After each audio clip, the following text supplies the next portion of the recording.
Isoltenan'i Madagasikara amin'ny fandaharana asan'ny vondrona afrikanina ho an'ny tanora sy ny vehivavy na ny Koiwa, i Miangalina Bardjoely sy Tiffany Rakotoarivelo samy kambana ao amin'ny groupement des femmes entrepreneurs eto Madagasikara na GFEM izy ireo. Maneho ny tanjaky ny mpitarika vehivavy eto an-toerana ny fifantenana azy ireo ny GFEM.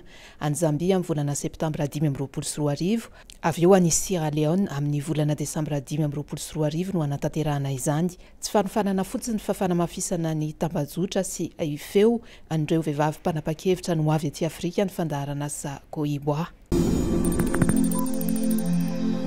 Nahazo kojakoja sy fitaovam-pianarana avy amin'ny filoha Andry Rajoelina Mivady ny mpianatra ao amin'ny EPP Ambatobe androany ho mariky ny fanomboana ny taom-pianarana. Nahitana boky, kitapo, fitaovana ary kilalao ho an'ny ankizy rehetra izany.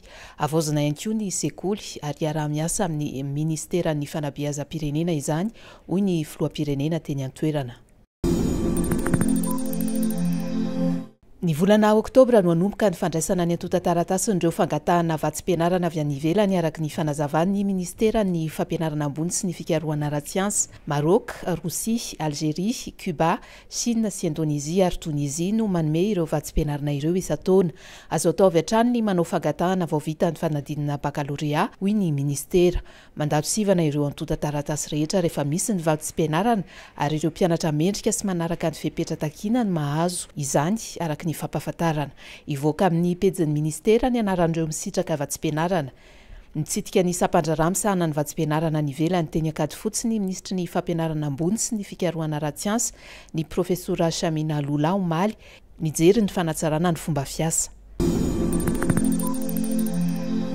Voarara ny fivezivezena amin'ny alina amin'ireo faritra fampianarana ny Université n'Antananarivo araka ny fepetra ndraisin'ny tompon'andraikitra. Manomboka amin'ny 7 ora alina ka hatramin'ny 10 ora maraina izany araka ny note nosoniavan'ny filohan'ny université ny profesora Rivo Arsan Randrianasolo. Ity fandrarana ity dia miatra amin'ny faritra fampianarana rehetra mifandray amin'ny université, indrindra any Ampefiloha izay misy ny École Normale Supérieure, eny Ambohitsaina ary Votovorona. Isa 4 no azon'ny Madagasikara nandritra ny andro fahafito sy fahavalo ny fanitsanana amin'ny fiedinany amboareran-tany ao amin'ny taranja baolina kitra atao amin'ny 2024.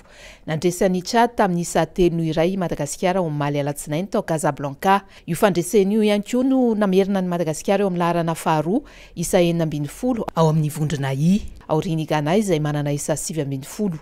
Komoro no mitazona ny laharana fahatelo izay manana isa 5 ary Mali manana isa 12 no eo amin'ny laharana faha-4. Ireto ekipam-pirenena roa ireto no mpifanandrina manaraka amin'ny Madagasikara mandritra ny andro faha-9 sy faha-10.